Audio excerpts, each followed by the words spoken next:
Saludos amigos, un gusto tener aquí en Multimedios del Caribe a Roberto Fulcar, ministro de Educación. Y lo acompañan Ligia Pérez, viceministra de Asuntos Pedagógicos, y Diurka Pérez, directora de Comunicaciones. Sea usted bienvenido, ministro. Un placer, es un gusto volver a estar aquí. No es mi primera vez y tengo bonitos recuerdos de muchas entrevistas acá. Muchas gracias.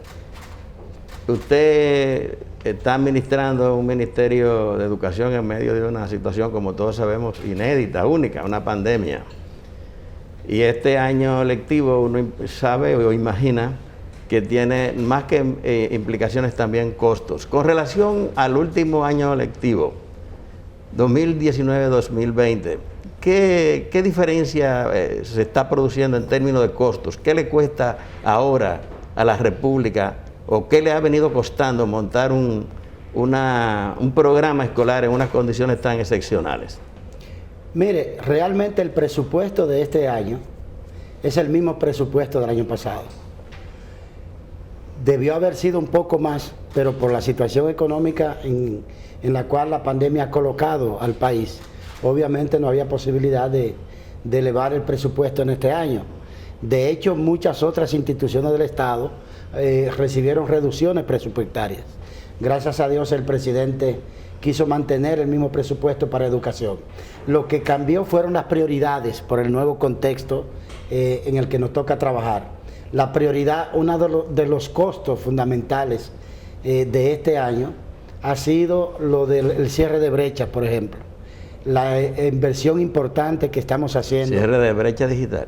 Digitales y de otra naturaleza. Por ejemplo, además de esa brecha digital en la cual estamos invirtiendo una cantidad importante de dinero para la adquisición de dispositivos tecnológicos para los profesores que ya tienen todos.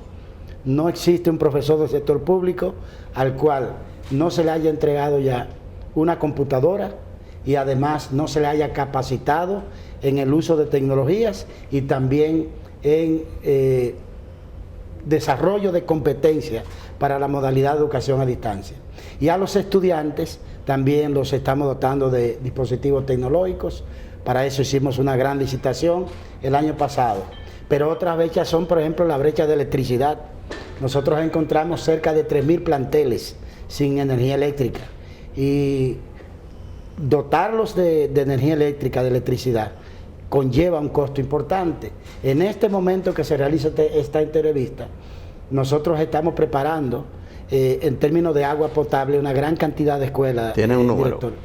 Bueno, nosotros tenemos alrededor de 500 centros educativos que no tienen agua potable ni tienen solución de agua potable. ¿Que se van a quedar así? No, digo que no tienen instalaciones para dotar. Pero la están dotando. La estamos dotando. En este momento tenemos brigadas en 48 municipios del país, viendo una por una todas las escuelas, porque en esos 48 municipios es donde va a iniciar el retorno gradual a la clase. De manera que lo que ha cambiado no ha sido el monto del presupuesto, sino la prioridad.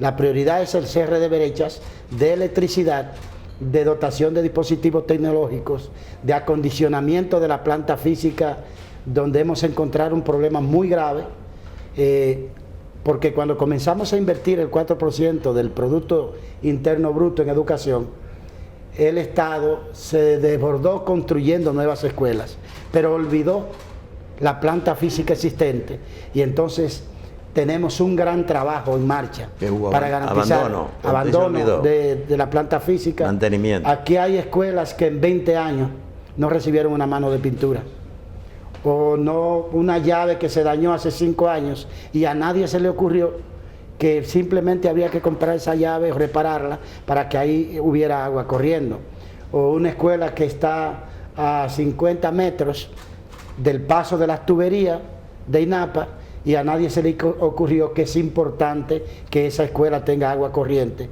para esos sistemas sanitarios. Ese conjunto de brechas ocupan una parte importante del presupuesto, junto con el tema de la transmisión de las clases por televisión y la producción de las clases virtuales. Antes de la próxima pregunta, pero se me ocurre a mí pensar, bueno, las autoridades, el gobierno, pero a los dueños de esas escuelas, vale decir, profesores, directores, los mismos estudiantes. ¿Cómo podía admitirse que eso estuviera así, sin que ellos accionaran? La gente puede acostumbrarse a vivir mal. La gente, el ser humano puede acostumbrarse a vivir en lo incorrecto. Si usted se sienta un día en una mecedora en su casa y comienzan a tirarle pequeñas pajitas, basuritas, eso es imperceptible por un momento. Pero usted puede ir acostumbrándose y adaptándose a eso y terminar con la casa llena de basura y usted respirando dentro de la basura por un problema cultural. Además, nosotros somos muy de la coyuntura y de la moda. Y un vicio que tiene la República Dominicana histórico, un vicio histórico es desatender sus inversiones. Celebramos mucho cuando hacemos una buena inversión, levantamos un buen edificio, pero a nadie se le ocurrió que una partecita del tiempo y del presupuesto debe ser destinada para que eso continúe bien, para que garantice la duración que se previó cuando se construyó. Entonces, en este momento, nosotros tenemos 48 brigadas en 48 municipios del país, atendiendo el tema de planta física, de pintura, de agua corriente, de sanitarios y en sentido general del ornato para garantizar el retorno digno de los estudiantes. Una pregunta de esta fase, y entonces lo voy a dejar con ellos. Pero usted comenzó en agosto, a partir del 16 de agosto. Teníamos las escuelas cerradas. ¿Cómo ustedes hicieron para afrontar lo que ha sido precisamente este proceso de educación a distancia mediante los instrumentos que conocemos? ¿Cómo ustedes manejaron eso? Si puede reconstruir o contar cómo fue todo aquello. ¿Qué implicó? Y además usted acaba nuevecito ahí, no tenía una experiencia anterior. De ese tipo no había experiencia en ningún sitio del mundo. Le quiero decir que esta es la primera vez que me hacen esa pregunta. Y se lo agradezco. Probablemente solo el equipo que me acompaña y las familias del equipo que me acompaña sabe lo que ha significado para nosotros estos 7 meses. El equipo que dirige el Ministerio de Educación, del cual me siento agradecido y orgulloso, muchos hombres y mujeres buenos, comprometidos con la gestión educativa y comprometidos con la educación porque son educadores todos. No tuvimos Navidad. El 24 de diciembre a las 4 de la tarde había reunión en el Ministerio de Educación trabajando estos temas. Nosotros comenzamos, espoleados por la situación, a hacernos la primera pregunta. Y esa primera pregunta fue, bueno, no podemos ir a clase con COVID, no podemos correr un riesgo tan grande de que se nos enferme la comunidad educativa, los estudiantes que tanto brincan y saltan y se mueven, los profesores, el cuerpo directivo y por ende la familia, porque todo lo cuanto le ocurre a la escuela, le ocurre también a la familia, porque es una extensión. Por eso digo, la actividad social que más moviliza en la República Dominicana hoy es la educación. Más de 3/4 parte de la población todos los días hace algo relacionado con el quehacer educativo. Nos preguntamos, y entonces, si no podemos ir a la educación presencial, ¿qué vamos a hacer? Nos queda una opción. Vamos a la educación virtual. Pero la educación propiamente virtual no era posible porque la educación virtual es la que se ejerce a través de la internet. Y no teníamos en el país condiciones para que todos los hogares pudieran tener en ese momento internet, ni todas las familias, ni todos los estudiantes, ni todos los profesores. Dijimos, bueno, vamos a hacer educación a distancia. Pero para hacer educación a distancia necesitamos que la familia colabore. Y yo hice una encuesta, entonces el 98% de los padres, madres y tutores dijeron, sí, nosotros queremos colaborar, queremos participar. Pero ellos, aunque tienen la voluntad de ayudar, no tenían, sin embargo, las competencias, las cualidades metodológicas, psicológicas, pedagógicas, para que ese trabajo de ayudar a los hijos les resultara fructífero y no resultara en frustración o en generación de nerviosismo o de un estrés severo, tanto en ellos como en los hijos. Entonces decidimos hacerle una inducción a los padres, una preparación. Y dijimos, para ello necesitamos a los profesores, que sí las tienen esas competencias. Bueno, pero ocurre que los profesores sí tenían esas competencias, Pero entonces los profesores no tenían una computadora para hacerlo y no tenían dominio de la didáctica y de la metodología de la educación a distancia. Entonces comenzamos al revés. Comenzamos preparando a los profesores que iban a dar las clases.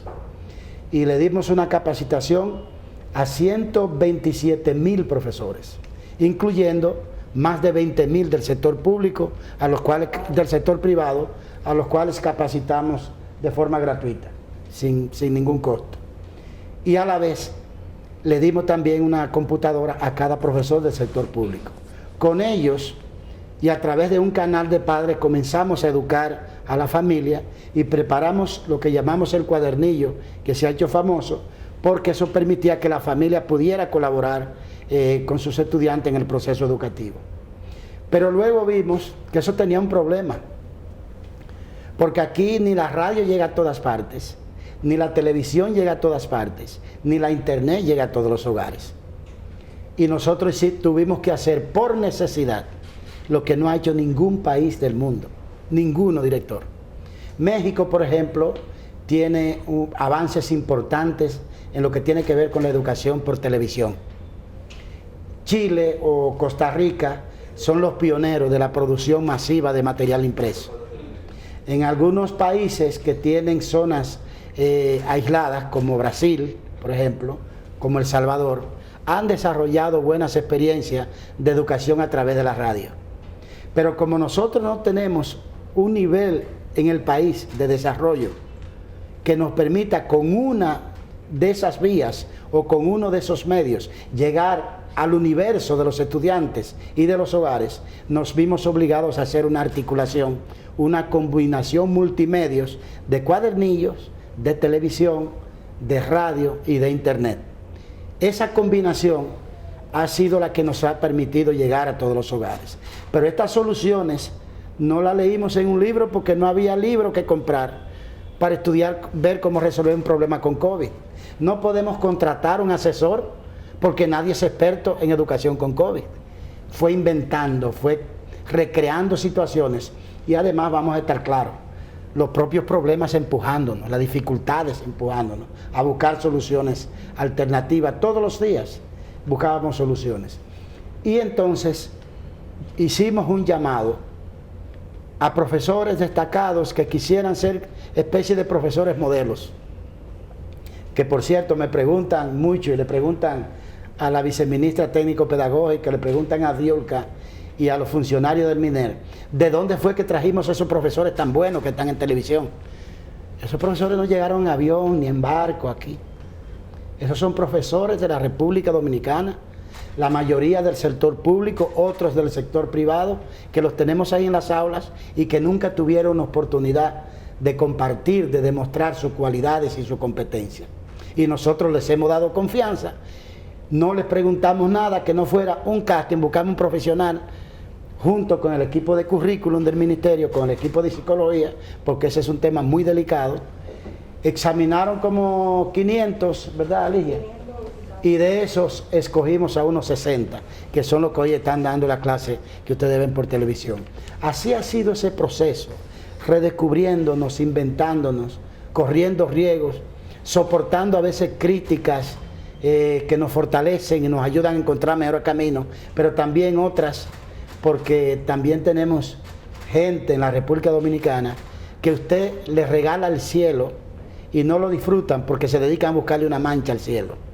Pero incluso de esas críticas aprendemos, de la más feroz, de la más dura, porque aquí se trata de un servicio público que no es propiedad de nosotros. Y este no es un plan, porque nosotros lo que estamos haciendo es implantando un nuevo modelo educativo en el país que venimos reflexionando por 20 años. El problema fue que nos tocó con COVID-19.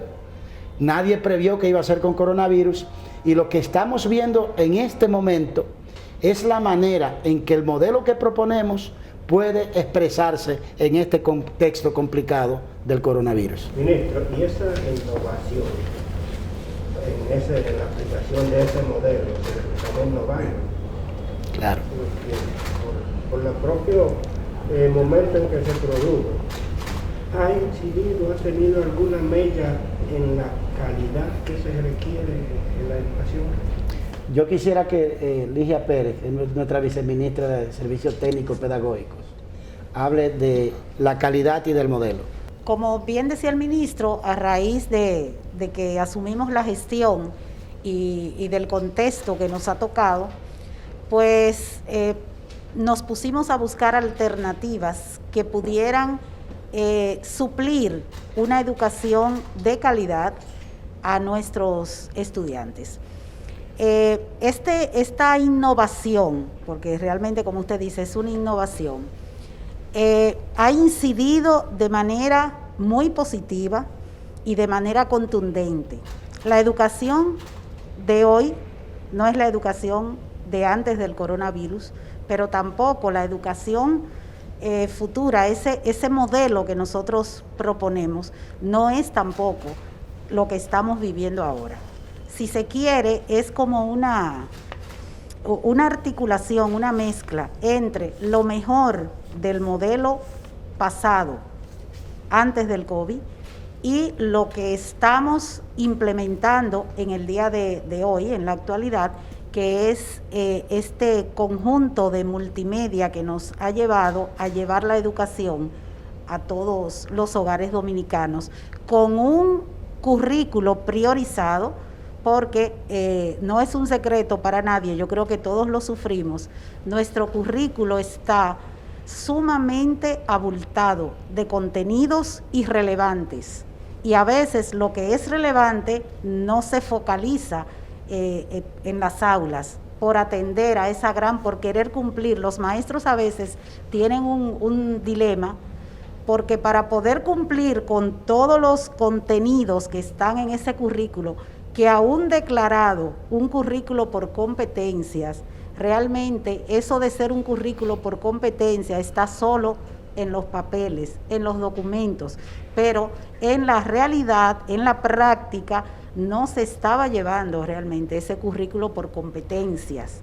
Entonces, nosotros, esta situación realmente nos ha dado como un puntapié, un empujón para que nosotros entonces lleguemos más rápido a donde tenemos pensado de llegar, porque incluso desde antes incluso de las elecciones, ya trabajando en el programa de gobierno, nosotros visualizamos este modelo fruto de más de 20 años de reflexión por parte del ministro y su equipo, en el cual yo me incluyo desde ese momento, desde ese tiempo, que no es algo improvisado, es algo que venimos reflexionando, que venimos pensando y que venimos proponiendo en todos los espacios donde nos ha tocado interactuar con estos temas.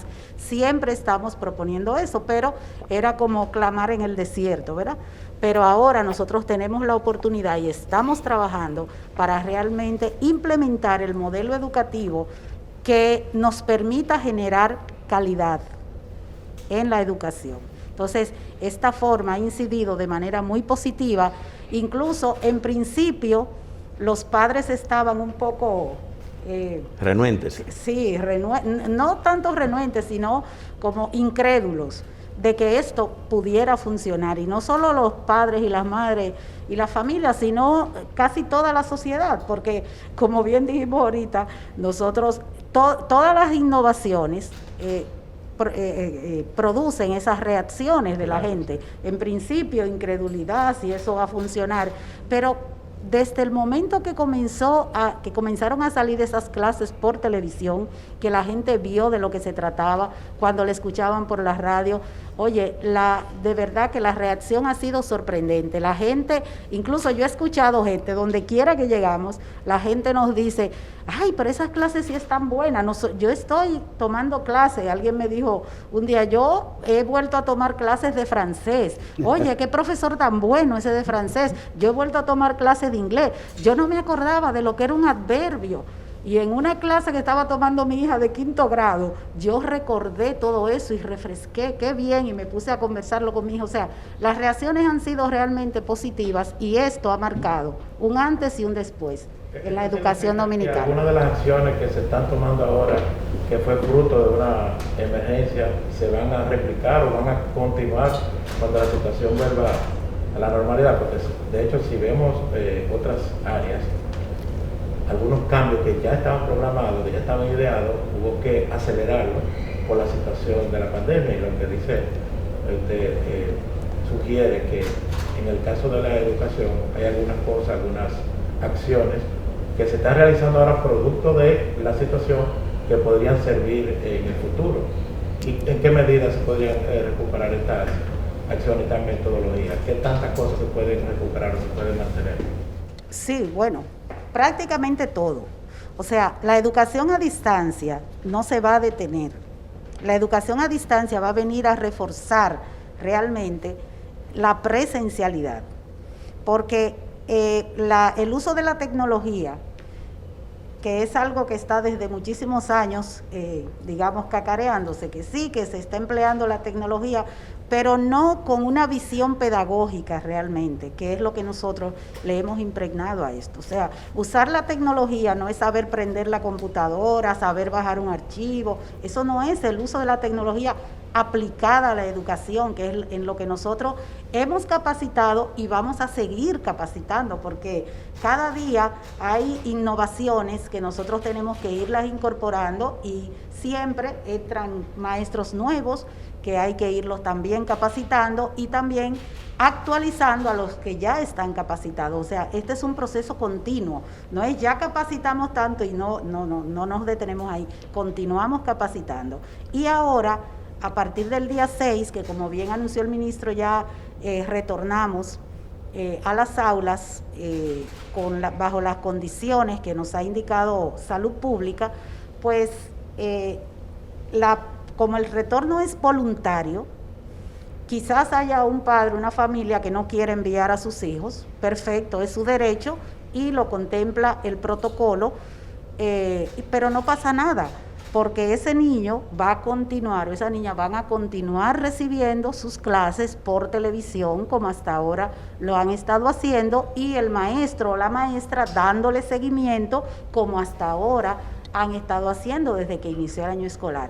O sea que la educación a distancia, en este momento por esa razón, pero luego que volvamos totalmente a la normalidad, pues seguirá también la educación a distancia como reforzamiento para fortalecer esa educación presencial. Todo ese esfuerzo, todo lo que ustedes han hecho para organizar lo que está ocurriendo, ¿qué fruto está dando? Hay una evaluación, el ministerio tiene información de resultados, es decir, ¿qué dicen, digamos, los estudios, las investigaciones acerca del impacto que tiene el programa, si los muchachos están aprendiendo realmente? ¿Qué han descubierto? ¿Qué tienen? Sí, mire, en primer lugar, todas las direcciones del ministerio que tienen que ver con los distintos niveles educativos y la dirección de currículo hacen monitoreos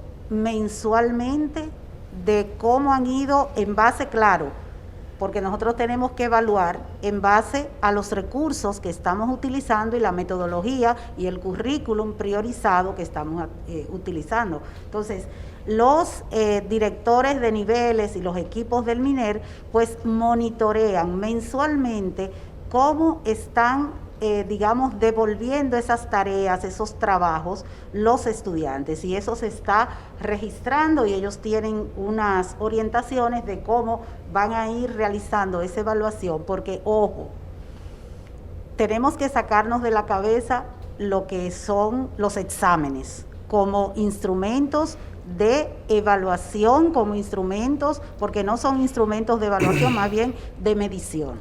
Entonces, no es que vamos a desarraigar los exámenes tampoco. Los docentes aplican pruebas para ver también cómo están respondiendo, pero lo que más tiene peso en esta evaluación son los trabajos, las tareas, cómo los estudiantes responden a esas tareas y cómo van progresando en la realización de esas tareas. Cada cuadernillo de los que estamos utilizando tiene integrado ¿Cómo se evalúa ese cuadernillo? Al final, o sea, no el cuadernillo, sino los estudiantes en base a lo que están recibiendo a través de ese cuadernillo. Y cada clase también. Exacto, y cada clase, porque cuando termina una clase por televisión, por ejemplo, si están dando la clase de primer grado, yo soy maestra del primer grado, ustedes son alumnos de primer grado en distintas zonas del país. Ustedes están viendo la misma clase que estoy viendo yo, pero como yo, hay miles de maestros que están viendo también esa clase, o cientos de maestros del primer grado que están viendo esa clase. Una vez termina la clase, o la están escuchando también, porque los que no tienen televisión, pues lo hacen por la radio, pero todos tienen el cuadernillo base de esas clases. Entonces, terminada esa clase, esa transmisión, entonces le toca a cada maestro con su grupo, que lo tienen asignado, sus 30, 35, 40 estudiantes, la cantidad que sea, pues toca que ellos le den seguimiento. Ese seguimiento, o sea, virtual el seguimiento. Lo hacen a través de WhatsApp, por grupos de WhatsApp, lo hacen lo hacen hasta por llamadas telefónicas. Y en los casos donde ellos detecten que los estudiantes no se han conectado o no se han podido comunicar con ellos, hasta visitan la casa. Visitan la casa y los padres van al centro educativo a llevar las tareas que los niños hacen. La llevan al centro educativo. ¿Cada día? No, cada viernes. O sea, porque los profesores están en el aula. Sí, porque es que los profesores están en las aulas. Exacto, los profesores están en las aulas. Los profesores no van a retornar a las aulas ahora. Los profesores están en las aulas desde que iniciamos. Claro, los que tienen algún tipo de comorbilidad, o que pasan de la edad estipulada por salud pública, lo hacen desde la casa, pero el director del centro tiene el deber de darle el seguimiento para saber que ese maestro está conectado con sus estudiantes. Me llega me retrotrae la memoria el tema de los folletos, que a veces, cuando uno estaba en la universidad, por ejemplo, sí. El folleto está como que no... ¿Y cómo era que le decían a uno? El folleto se lo dejé en la fotocopiadora le decían los profesores, ¿verdad? De la esquina, ¿no? Exacto, como que es un poco como desincentivo al libro, porque generalmente, al ser algo resumido, no sé si eso pudiera afectar la calidad incluso al final de la educación. Mire, un folleto jamás sustituirá un libro. De hecho, nosotros en el Ministerio de Educación estamos muy comprometidos con la promoción de la cultura de la lectura. De hecho, hace poco lanzamos el programa Dominicana Lee, que es una política bastante activa para promover puntos de lecturas en determinados lugares. Incluso estamos teniendo experiencias positivas, bonitas, de gente que va y pide un libro para llevárselo prestado y lo devuelven, que es una cosa muy, muy buena y muy bonita.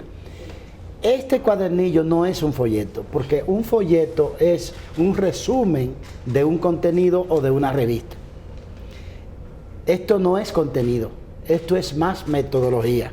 Esta es una guía para decirle a la madre, al padre, al estudiante o incluso al profesor cómo es que debe acompañar al estudiante en esa clase que se envió a la instancia. Como un soporte. Es un soporte más bien metodológico que de contenido. Es una orientación, no es un resumen del contenido de la clase. Pero hay algunos contenidos, obviamente. Obviamente. Y quiero aprovechar para subrayar algo que ha planteado la viceministra y que probablemente es lo que falta que la sociedad vea que está representando este cambio en educación. Lo más importante aquí son las brechas que estamos cerrando.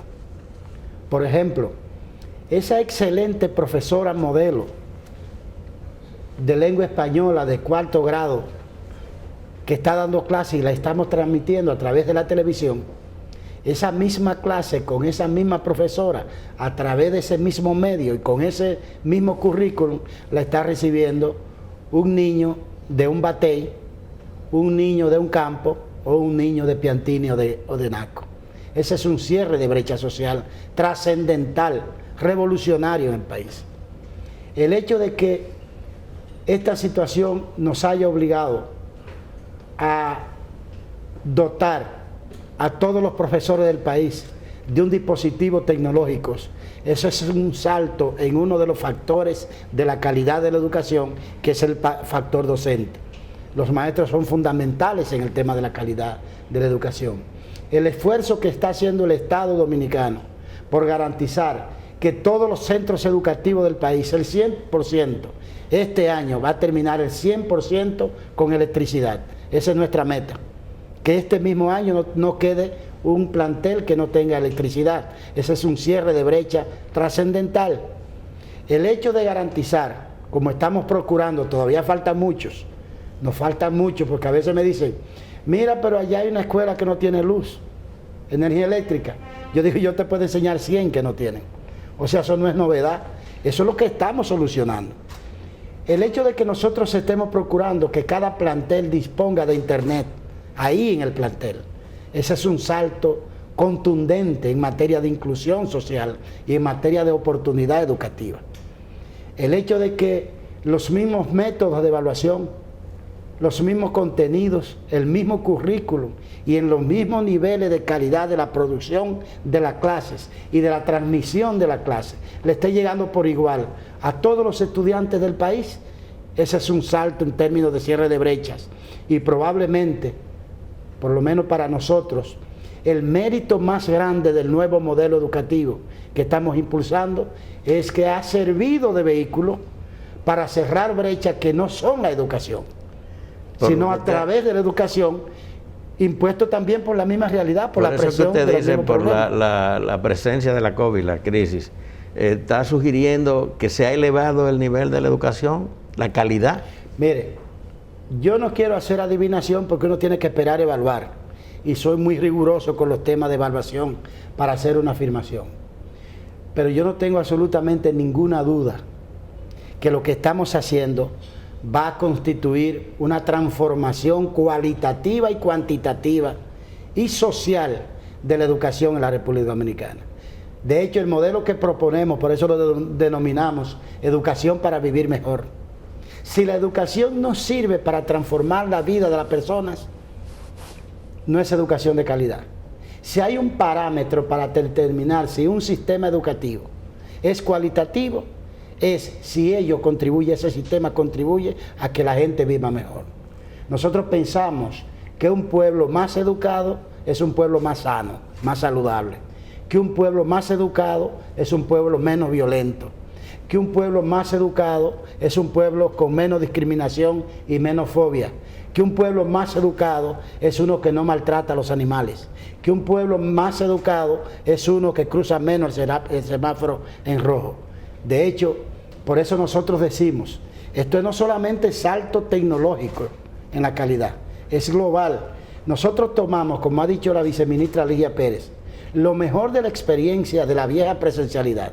Por ejemplo, esa magia insustituible de la relación del alumno con sus iguales, con sus pares, con sus compañeros, con su profesor, la relación del profesor con su colectivo pedagógico, esa relación armoniosa entre la escuela y la comunidad de doble vía, esas son relaciones insustituibles que nosotros recuperamos de la vieja presencialidad y que vamos por ella, vamos a buscarla ahora. Ahora, junto con eso, incorporamos toda esta creatividad que ha habido en la República Dominicana en el día de hoy, que está generando un capital educativo que va a durar por décadas, porque a veces me dicen, pero resulta costoso todo este tema de la producción de las clases, de la contratación de canales de televisión y cable. Y yo pregunto, y cuando usted dice que es costoso, ¿cuál es su fórmula para medirlo? ¿Me está midiendo la cantidad de pesos invertidos entre la cantidad de estudiantes? No, esa fórmula es incompleta. La fórmula es la cantidad de pesos invertidos entre la cantidad de estudiantes, entre la cantidad de años que va a ser aprovechable. Cuando nosotros estemos ya en la plena presencialidad, vamos a seguir utilizando este capital de clases producidas, virtualizadas, que estamos creando. De tal manera que ese profesor... Todo eso se está grabando, ¿verdad? Totalmente, con el mayor cuidado, Ese profesor de 8º grado, que ahora es el segundo de bachillerato, de matemáticas, de una escuela de Constanza, en vez de estar el martes en la noche con un cuaderno haciendo el plan de clase del otro día, ustedes saben qué es lo que él va a hacer. Va a bajar del backup del ministerio, de la página del Ministerio de Educación, la clase que le toca al otro día, porque esa clase ya está grabada, y va a ver cómo lo ha hecho el maestro modelo, y ese va a ser el modelo para él. Pero ¿saben qué? Tiene que hacerlo bien también, porque el estudiante y el padre del estudiante va a tener acceso a ver cómo se hace bien. De manera que lo que estamos haciendo es una transformación para la República Dominicana que en pocos años va a comenzar a dar frutos. Pero le gusta el término revolución. Bueno, porque yo soy muy respetuoso de un concepto tan profundo y tan extraordinario como el de revolución. Y yo he visto cómo aquí se ha relajado con eso. Yo he visto cómo aquí, en nombre de una cosa que le llamaron revolución educativa, si se hizo lo que ustedes están viendo ahora, que el COVID ha desnudado. Cómo miles de planteles en este país no tienen agua, no tienen energía eléctrica, no tienen internet. Cómo casi la mitad de la planta docente del país nos encontramos de repente que no eran maestros nombrados, sino contratados, que no tienen seguridad social. Cómo en nombre de esa cosa a la que llamaron revolución, se hicieron tantas cosas en la República Dominicana que convirtieron a 4% en 2 operaciones de negocios, una de bienes raíces y otra de alimentación escolar. Lo que pasa es que nosotros no hemos querido dedicar nuestras energías y nuestro tiempo simplemente a hacer la crítica de lo que pasó. Pero no es porque no sabemos y no tenemos documentado todo lo que pasó para el momento oportuno el país lo sepa. Pero esta transformación que estamos haciendo con un adversario tan poderoso como el tiempo, porque todo lo que hacemos es con el tiempo empujándonos, y eso nos obliga a la simultaneidad. Es un equipo que no duerme, que trabaja 19 horas 7 días de la semana para garantizar que cada cosa esté a tiempo, para garantizar llevar orientación a la población, porque a veces todos no podemos de Dios. Cuando comenzamos con la educación a distancia, yo fui a una entrevista a un medio y me dijeron, usted debe entender que uno está medio nervioso. Yo le digo, yo no. El más nervioso aquí soy yo, porque a mí es que me van a mirar si esto fracasa. Claro. Primero, y a mi equipo. Claro, nosotros tenemos plena conciencia de lo que hacemos. Cada paso que damos lo reflexionamos, lo consultamos, nos criticamos uno con otro, preguntamos, ensayamos para garantizarle al país que le estamos dando lo mejor de nuestra conciencia, de nuestro tiempo, de nuestro trabajo. Y el tiempo que debimos dedicar a las críticas, a lo que pasó, lo estamos dedicando con creces a esta gran construcción que estamos haciendo. Ese es el otro factor de ruptura y de cierre de brechas, la estandarización del nivel de calidad. ¿Por qué? Porque esa clase modelo que da un profesor, aun cuando retornemos a la semipresencialidad y a la presencialidad, todos los profesores de esa asignatura, de ese nivel, tendrán un solo modelo de la clase.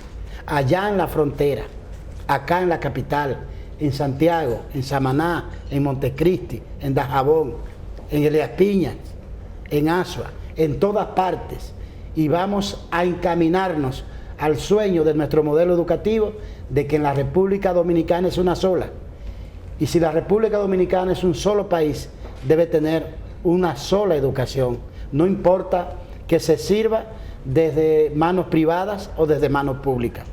Todos los dominicanos debiéramos tener el derecho a la misma educación y del mismo nivel de calidad. Y que la diferencia la hagan la dedicación y las competencias y cualidades de cada uno, no la falta de oportunidad.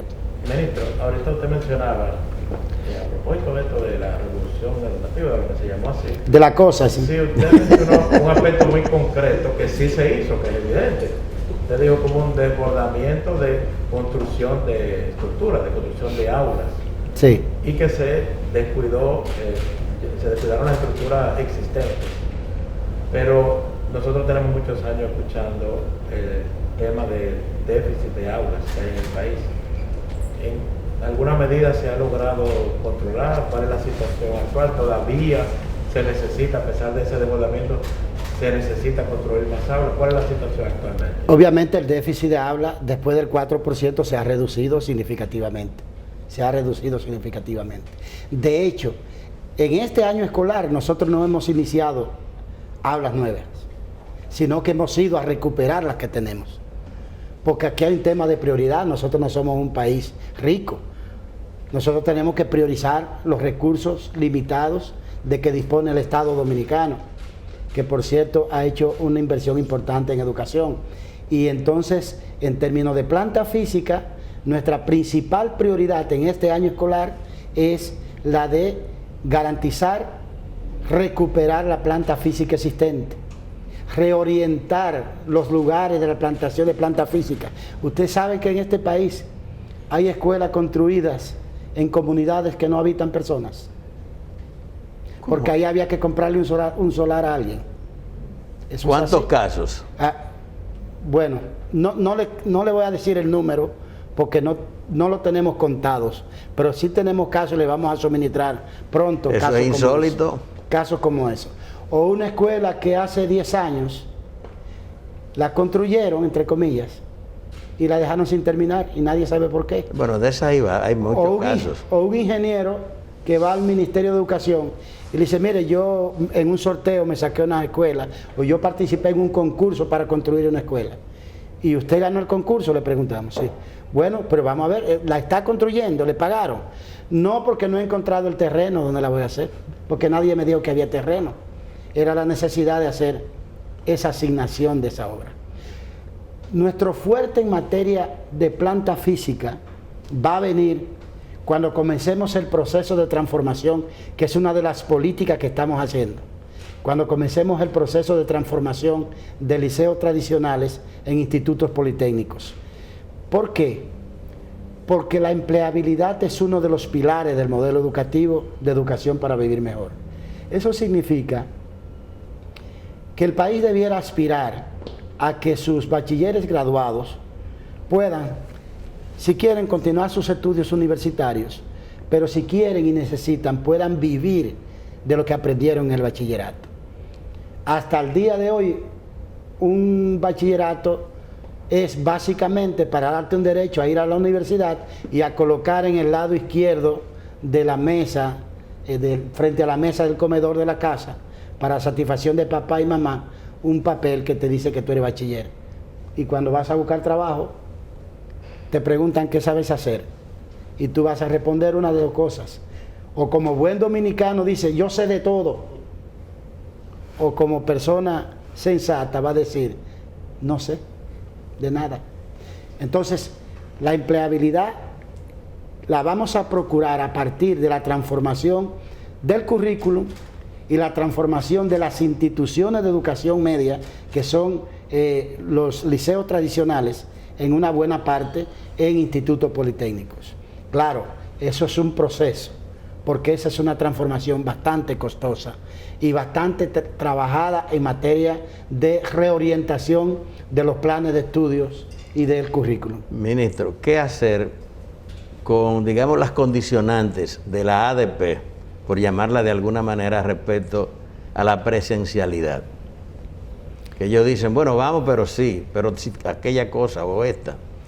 Mire, en la víspera de anunciar que íbamos a comenzar este retorno gradual, que yo quiero insistir, es un retorno calculado, controlado, gradual, es voluntario si la familia quiere, y es, eso sí, rigurosamente bajo consentimiento de la familia.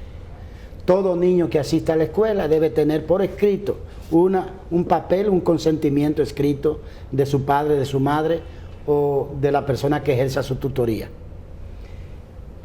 Pero además, bajo un estricto protocolo, que no sé si Ligia lo trajo para que se lo demos, y si no se lo enviamos ahorita, bajo un estricto protocolo de control. Y con la conciencia y los ojos abiertos de que no podemos, si tenemos 40 muchachos en el aula o 35, introducir 35 estudiantes en estas condiciones en el aula. Lo vamos a separar por grupo. ¿Cuál es la ventaja que tiene la República Dominicana? Que otros muchos países no pueden hacer eso. Porque si tú no tienes otra solución, se te quedan sin clases los estudiantes que ese día no van al aula. Pero en nuestro caso no, porque mantenemos la educación a distancia. El día que no te toca ir, que a tu grupo no le toca ir, ese día recibe la educación a distancia. Y al otro grupo que no va mañana, recibe la educación a distancia. Pues previo al anuncio, nosotros recibimos una nota, una carta de la Asociación Dominicana de Profesores, planteando una serie de condiciones.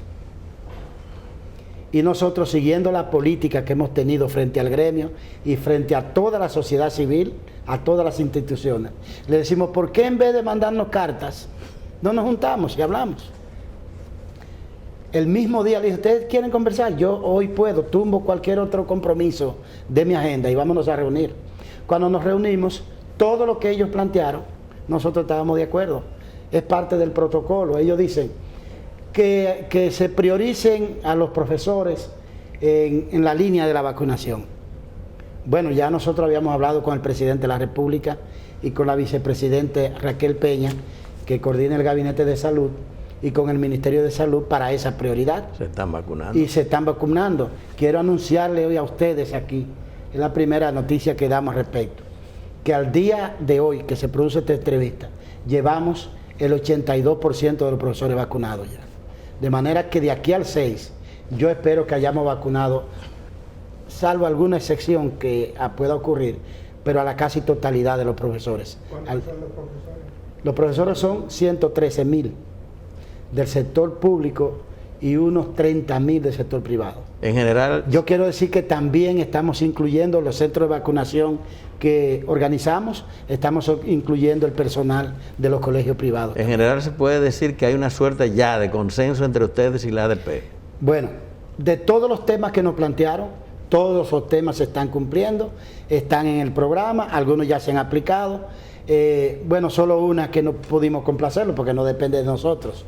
Ellos nos dijeron que se acelerara la segunda dosis de la vacuna para que comenzáramos con los profesores con las 2 vacunas ya puestas. Pero es que hay un tiempo reglamentario por la medicina. 28 a 30 días. Que no es una variable de nuestro control. Esa fue la única. Después, todo ha sido consensuado con ellos.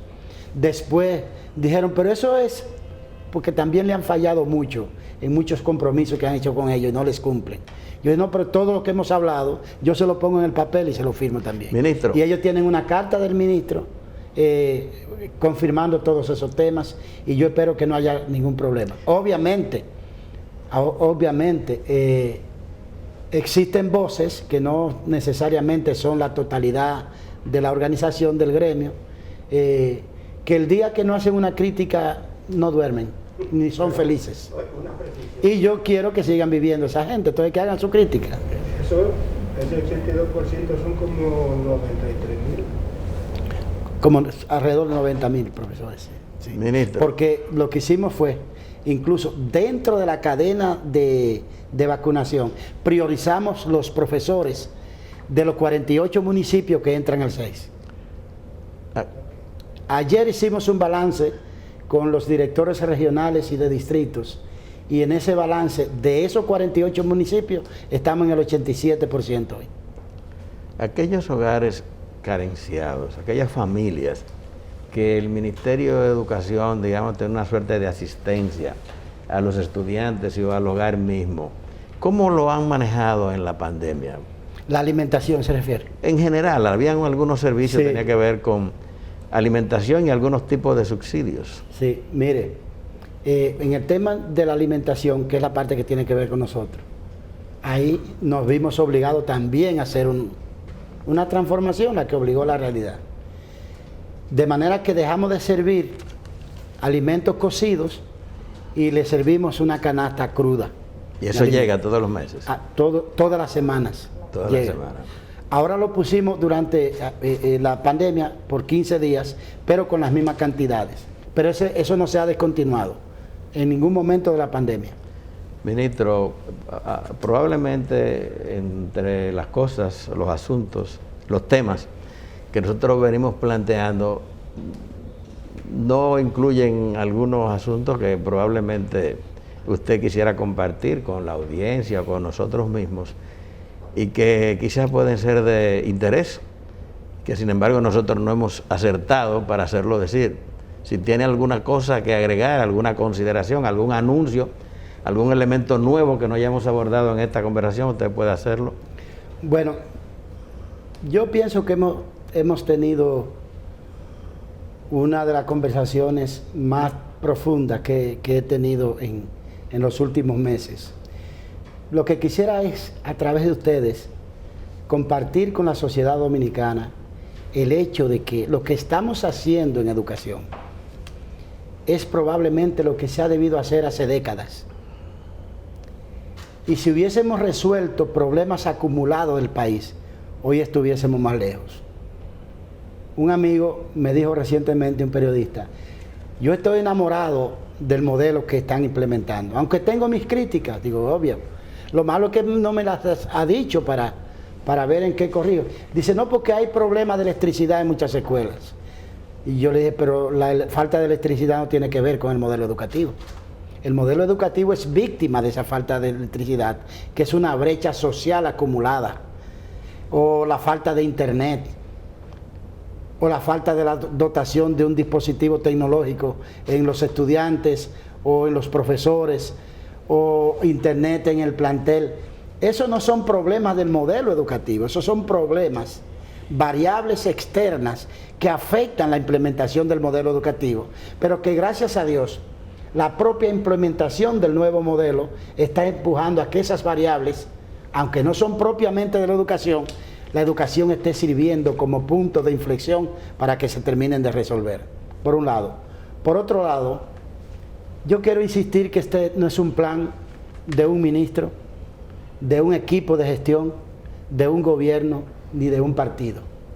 Este es un plan y esto es un modelo país.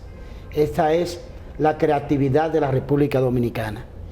Y esto que estamos haciendo probablemente en unos años llena de orgullo a nuestro país. No me gusta mucho hablar de eso, pero les quiero decir que, por ejemplo, la comunidad internacional ha puesto sus ojos ya en la República Dominicana. Acaba de informarnos la UNESCO, que ha estado evaluando el proyecto que tenemos en marcha y está interesado en venir a estudiar lo que aquí está ocurriendo.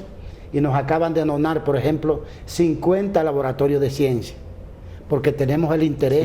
¿Quién lo donó? La UNESCO. 50 laboratorios de ciencia, porque tenemos el interés de incluir ciencias a la educación. El programa de las Naciones Unidas dice que ha pedido a sus superiores que si quieren ver un ejemplo de un modelo con transparencia, con ética y con visión estratégica, que miren hacia la República Dominicana. La UNICEF nos está acompañando en todo este proceso que llevamos en camino. Lo propio la Organización de Estados Iberoamericanos para la Educación, de la cual acabamos de asumir la presidencia recientemente. Y así también el Banco Interamericano de Desarrollo, el Banco Mundial o la comunidad de ministros del SECSICA, por un lado. Es decir, la comunidad internacional probablemente esté viendo en lo que estamos haciendo lo que algunos dominicanos todavía no alcanzamos a ver. Por otro lado, hay un elemento que para nosotros es fundamental y que quisiera compartir con ustedes. Uno de los problemas que tiene la sociedad dominicana para nosotros es que está viviendo una especie de quiebra moral. Una sociedad que ha ido declinando valores fundamentales, en la cual ha ido creciendo históricamente la violencia, la criminalidad, la delincuencia, la irresponsabilidad, la falta de solidaridad. Y nosotros pensamos que un buen modelo educativo, si es un modelo educativo para vivir mejor, tiene que atender ese problema, y por eso hemos recuperado la idea de la educación cívica en la educación dominicana de todos los niveles y modalidades. Y esto lo estamos materializando a partir de la creación de las cátedras ciudadanas, que son un modelo multisalida para promover contenidos útiles y desarrollar competencias ciudadanas en nuestros estudiantes. Nosotros estamos trabajando en la producción de alrededor de 40 cátedras ciudadanas, que van desde cátedras patrióticas, que tienen que ver con la identidad nacional, con los símbolos patrios, que tienen que ver con otros elementos de la identidad, la gastronomía dominicana, que tienen que ver con temas como la educación vial, que tienen que ver con la solidaridad, que tiene que ver con la ética y la vida. En este mes, por ejemplo, de la patria, creamos 8 cátedras ciudadanas. Y, me permite, aquí, por ejemplo, extraemos, para que compartan, un himnario que contiene todos los símbolos patrios. Pero como lo que a nosotros nos interesa en el Ministerio de Educación, porque cuando anuncié que procurábamos que todos nuestros bachilleres se supieran el himno completo, no es para que se haga una botella, no es para que lo memoricen simplemente, es para que lo comprendan y para que aprendan a valorar lo que esos signos representa, cada palabra, el contexto histórico en el que se escribieron y lo que representan ellos en la construcción de la identidad dominicana. 8 cátedras ciudadanas que también se las vamos a compartir. Una sobre Duarte, una sobre Mella, una sobre Sánchez, una sobre el escudo, una sobre la bandera y una sobre el 27 de febrero. Pero estamos trabajando otras importantes cátedras. Por ejemplo, estamos trabajando una cátedra sobre merengue.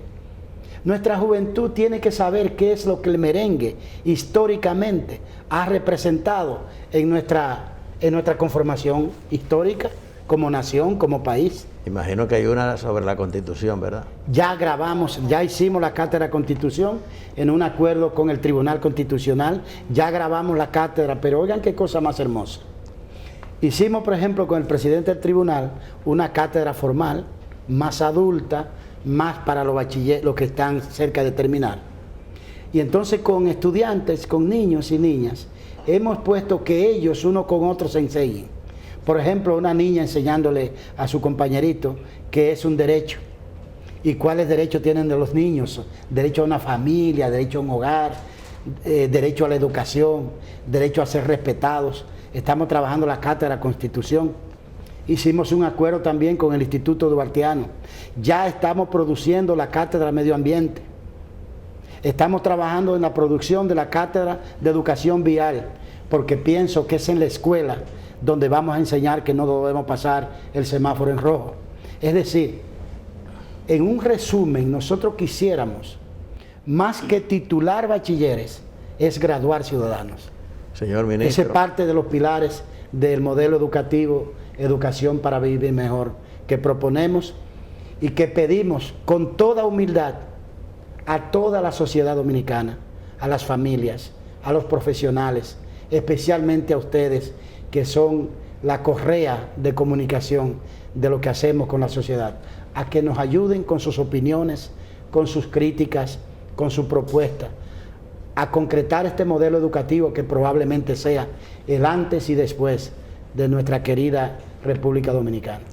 Señor Roberto Fulcar, ministro de Educación, gracias por aceptar nuestra invitación, por venir aquí a compartir con Multimedios del Caribe. Gracias también a Ligia Pérez, viceministra de Asuntos Pedagógicos, y a Diurka Pérez, colega directora de Comunicaciones. A todos, gracias por acompañarnos. Y a los amigos de CDN, gracias por seguirnos durante toda esta conversación.